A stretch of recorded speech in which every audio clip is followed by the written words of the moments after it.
ഒരു സർവേ ഫലം പുറത്തു വന്നിരിക്കുകയാണ്. അപ്പം ജനപ്രീതിയിൽ നരേന്ദ്രമോദിയെ രാഹുൽ ഗാന്ധി മറികടന്നിരിക്കുന്നു. ഇതിനെ എങ്ങനെ വിലയിരുത്താം? തീർച്ചയായും മൂഡ് ഓഫ് നേഷൻസിന്റെ സർവേ ഫലം കഴിഞ്ഞ ദിവസമാണ് പുറത്തു വന്നിരിക്കുന്നത്. ഈ സർവേ ഫലം ബി ജെ പിയെ സംബന്ധിച്ചിടത്തോളം ഏറെ ഞെട്ടിക്കുന്നതാണ്.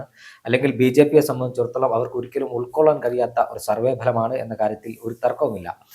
പ്രധാനമന്ത്രി നരേന്ദ്രമോദിയെ ഇന്ത്യയുടെ പ്രതിപക്ഷ നേതാവ് രാഹുൽ ഗാന്ധി മറികടന്നിരിക്കുകയാണ് ജനപ്രീതിയിൽ.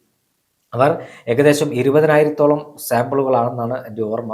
സാമ്പിളുകൾ എടുത്ത് പരിശോധിച്ചാൽ, ക്ഷമിക്കണം, 2 ലക്ഷത്തോളം സാമ്പിളുകൾ എടുത്ത് പരിശോധിച്ചതിൽ നിന്നാണ് ഇത്തരത്തിൽ ഒരു അഭിപ്രായം ജനങ്ങളുടെ ഭാഗത്തുനിന്നും ഉണ്ടായിരിക്കുന്നത്. കഴിഞ്ഞ ലോക്സഭാ തെരഞ്ഞെടുപ്പ് സമയത്ത് നരേന്ദ്രമോദിക്ക് ഉണ്ടായിരുന്ന ആ ജനപ്രീതി ഇന്ന് ജനങ്ങൾക്കിടയിൽ ഇല്ല എന്നും ആ സർവേ വ്യക്തമാക്കുന്നു. അതിന് ആധാരമായി പറയുന്ന കാര്യങ്ങൾ, നമുക്ക് ചില കാര്യങ്ങൾ വിലയിരുത്തുമ്പോൾ മനസ്സിലാക്കാൻ കഴിയുന്നത്, ഈ ലോക്സഭാ തെരഞ്ഞെടുപ്പിന് ശേഷം കഴിഞ്ഞ 3 ആഴ്ച മുമ്പേ രാഹുൽ ഗാന്ധി ഡൽഹിയിൽ ഒരു വാർത്താ സമ്മേളനം നടത്തി രാജ്യത്തെ വോട്ട് മോഷണവുമായി ബന്ധപ്പെട്ട ചില ഞെട്ടിപ്പിക്കുന്ന വിശദാംശങ്ങൾ പുറത്തുവിട്ടിരുന്നു. ഇതിന് പിന്നാലെ രാജ്യത്തെ യുവാക്കൾ ഉൾപ്പെടെയുള്ളവർ രാഹുൽ ഗാന്ധിയുടെ ഈ ആരോപണങ്ങൾ നെഞ്ചിൽ ഏറ്റെടുത്തു എന്നതിൻ്റെ പ്രത്യക്ഷമായ തെളിവാണ് ഈ മൂഡ് ഓഫ് നേഷൻ സർവേയിൽ ജനപ്രീതിയിൽ രാഹുൽ ഗാന്ധി നരേന്ദ്രമോദിയെ മറികടന്നു എന്ന് സൂചിപ്പിക്കുന്നത്. ഏറ്റവും പ്രധാനപ്പെട്ട ഒരു കാര്യമുള്ളത്, നരേന്ദ്രമോദി ഒരു ഊതി വീർപ്പിച്ച ബലൂണാണ് ഇപ്പോൾ ജനങ്ങൾക്ക് മനസ്സിലായിരിക്കുകയാണ്.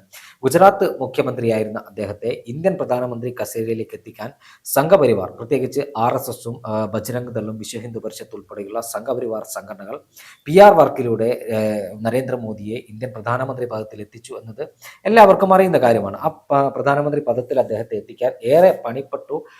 അവർക്ക് അതിൽ വിജയിക്കുകയും ചെയ്തു. കാരണം ഗുജറാത്ത് കലാപവുമായി ബന്ധപ്പെട്ടെല്ലാം ആരോപണ വിധേയനായ ഒരു വ്യക്തിയാണ് നരേന്ദ്രമോദി. അതായത് കോൺഗ്രസ് ഉൾപ്പെടെയുള്ള രാഷ്ട്രീയ പാർട്ടികൾ അദ്ദേഹത്തെ പ്രതിസ്ഥാനത്ത് നിർത്തി. പിന്നീട് കോടതിയിൽ ആ കേസിന്റെ വിശദാംശങ്ങളൊക്കെ നമുക്കറിയാം.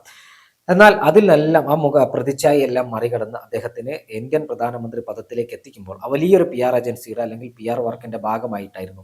എന്നാൽ ജനങ്ങൾക്കിടയിൽ അദ്ദേഹം നേരത്തെ ഒരുപാട് പ്രധാനമന്ത്രിമാർ ഇന്ത്യക്ക് ഉണ്ടായിട്ടുണ്ട്. ഇന്ത്യയുടെ പ്രഥമ പ്രധാനമന്ത്രി ജവഹർലാൽ നെഹ്റു മുതൽ നരേന്ദ്രമോദി പ്രധാനമന്ത്രിയാകുന്നതിന് മുമ്പ് പ്രധാനമന്ത്രി പദം അലങ്കരിച്ച ഡോക്ടർ മൻമോഹൻ സിംഗ് വരെയുള്ള നിരവധിയായ കോൺഗ്രസ് പ്രധാനമന്ത്രിമാർ, കോൺഗ്രസ് ഇതര രാഷ്ട്രീയ പാർട്ടികളുടെ പ്രധാനമന്ത്രിമാരുണ്ട്, BJPയുടെയും ജനതാ പാർട്ടിയുടെയും പ്രധാനമന്ത്രിമാർ ഇന്ത്യ ഭരിച്ചിട്ടുണ്ട്. എന്നാൽ അവർക്കൊന്നുമില്ലാത്ത തരത്തിലുള്ള PR വർക്ക് നരേന്ദ്രമോദിക്ക് വേണ്ടി നടത്തിയിട്ടുണ്ട്. വലിയ ഏജൻസികളെ ലോകത്താകമാനം PR വർക്കിലൂടെ നരേന്ദ്രമോദി തൻ്റെ പ്രതിച്ഛായ അല്ലെങ്കിൽ BJPയുടെ പ്രതിച്ഛായ വർദ്ധിപ്പിക്കാൻ ശ്രമിച്ചിരുന്നു. എന്നാൽ എല്ലാ PR വർക്കുകൾക്കും ഒരു അന്ത്യമുണ്ട്, അല്ലെങ്കിൽ എല്ലാ ഊതി വീർപ്പിച്ച ബലൂണും ഒരു ദിവസം പൊട്ടുമെന്നതിൻ്റെ തെളിവാണ് ഈ മൂഡ് ഓഫ് നേഷൻ സർവേയിലൂടെ രാഹുൽ ഗാന്ധിയാണ് ഇന്ത്യയിലെ ജനങ്ങൾ ഇപ്പോൾ അംഗീകരിക്കുന്നത്. അദ്ദേഹത്തെ ജനങ്ങൾ ഹൃദയത്തോടെ ഏറ്റെടുത്തു എന്ന് പറയുമ്പോൾ അത് അദ്ദേഹത്തിന് ലഭിക്കുന്ന ഏറ്റവും വലിയ അംഗീകാരമാണ്. അതിനോടൊപ്പം തന്നെ സോഷ്യൽ മീഡിയയിൽ, നേരത്തെ സാമൂഹ്യ മാധ്യമങ്ങളിലെല്ലാം നരേന്ദ്രമോദിയും BJPയും വലിയ തരംഗമായിരുന്ന ഒരു കാലഘട്ടമുണ്ടായിരുന്നു. ഒരു 2 വർഷങ്ങൾക്ക് മുമ്പ് കോൺഗ്രസ് ഉൾപ്പെടെയുള്ള രാഷ്ട്രീയ പാർട്ടികളെ ബഹുദൂരം പിന്നിലാക്കിയാണ് ട്വിറ്ററിലും, അതായത് നിലവിലെ Xലും ഇൻസ്റ്റഗ്രാമിലടക്കം ഫേസ്ബുക്കിലൊക്കെ BJP ഇങ്ങനെ മുന്നേറിക്കൊണ്ടിരുന്നത്. രാജ്യത്തെ ജനങ്ങൾ ഇന്ന് യുവാക്കൾ അടക്കമുള്ള ആളുകൾ ഏറ്റവും അധികം ആശ്രയിക്കുന്നത് നമ്മുടെ ഇതിനെയാണ്, അതായത് ഫേസ്ബുക്കിനെ എല്ലാം മറികടന്ന് ഇൻസ്റ്റഗ്രാമാണ് യൂസ് ചെയ്യുന്നത്. ആ ഇൻസ്റ്റഗ്രാമിൽ കഴിഞ്ഞ ആഴ്ച പുറത്തു വന്ന വിവരപ്രകാരം ഇൻസ്റ്റഗ്രാമിൽ രാഹുൽ ഗാന്ധി പ്രധാനമന്ത്രി നരേന്ദ്രമോദിയെ മറികടന്നിരിക്കുന്നു, അല്ലെങ്കിൽ BJPയെ കോൺഗ്രസ് മറികടന്നിരിക്കുന്നു എന്ന് പറയുമ്പോൾ രാജ്യത്തെ ജനങ്ങൾക്ക് ഇഷ്ടം, യുവാക്കൾക്ക് ഇഷ്ടം കോൺഗ്രസ് പാർട്ടിയാണ് എന്നതാണ് അത് സൂചിപ്പിക്കുന്നത്. അതോടൊപ്പം തന്നെ ഈ മൂഡ് ഓഫ് നേഷന്റെ സർവേ പുറത്തു വരുന്ന അതേ സമയത്താണ് രാഹുൽ ഗാന്ധി ബീഹാറിൽ വോട്ടർ യാത്രയുമായി കടന്നു വരുന്നത്. ഈ വോട്ടർ യാത്രയുമായി കടന്നു വരുമ്പോൾ നമുക്ക് മനസ്സിലാക്കാൻ കഴിയുന്ന ഒരു കാര്യമുണ്ട്. രാജ്യത്തെ ജനങ്ങൾക്ക് നരേന്ദ്രമോദിയും സംഘപരിവാറും ജനാധിപത്യത്തെ ഏതു തരത്തിലാണ് കശാപ്പ് ചെയ്തത്, അല്ലെങ്കിൽ ജനാധിപത്യത്തെ ഏതു തരത്തിലാണ് ഇല്ലാതാക്കാൻ ശ്രമിച്ചത് എന്നത് നമുക്ക് വളരെ കൃത്യമായി രാഹുൽ ഗാന്ധി തുറന്നു കാണിക്കുകയാണ്. അദ്ദേഹം കൃത്യമായി ഏകദേശം 1.25 മണിക്കൂറോളം നീണ്ട, രാജ്യത്തെ ഒന്നേവരെ കാണാത്ത തരത്തിൽ, രാജ്യത്തെ ഇന്നേവരെ ഒരു പ്രതിപക്ഷ നേതാവും ഇത്തരത്തിൽ ഒരു വാർത്താ സമ്മേളനം നടത്തിയിട്ടില്ല. ആ വാർത്താ സമ്മേളനത്തിൽ രാഹുൽ ഗാന്ധി വളരെ കൃത്യമായി ഏത് തരത്തിലാണ് കള്ളവോട്ട് നടന്നത്, ഏത് തരത്തിലാണ് വ്യാജ വോട്ട് ഉണ്ടായത്, കൃത്യമായി തെളിവുകൾ നിരത്തിയാണ് അദ്ദേഹം സംസാരിച്ചത്. അവസാന മാധ്യമ പ്രവർത്തകന്റെയും ചോദ്യത്തിന് ഉത്തരം നൽകിയിട്ടാണ് അദ്ദേഹം ആ വാർത്താ സമ്മേളനം അവസാനിപ്പിച്ചത്. ഇന്ത്യയുടെ പ്രധാനമന്ത്രി നരേന്ദ്രമോദിക്ക് അദ്ദേഹത്തിന്റെ ജന്മത്തിൽ അങ്ങനെ ഒരു വാർത്താ സമ്മേളനം നടത്താൻ കഴിയില്ല. അദ്ദേഹത്തിന്റെ നിരവധിയായ വാർത്താ സമ്മേളനം നമ്മൾ കാണാറുണ്ട്. പക്ഷേ അതിലൊന്നും ഒരു മാധ്യമപ്രവർത്തകരുടെ ചോദ്യങ്ങൾക്ക് കൃത്യമായി അദ്ദേഹം പഠിച്ചു വരുന്ന കാര്യങ്ങൾ പറഞ്ഞ് തിരിച്ചു പോവുകയല്ലാതെ മാധ്യമപ്രവർത്തകർക്ക് മുഴുവൻ ചോദ്യം ചോദിക്കാനുള്ള അവസരം ഇന്ത്യയുടെ പ്രധാനമന്ത്രി നിർഭാഗ്യവശാൽ കൊടുത്തിട്ടില്ല.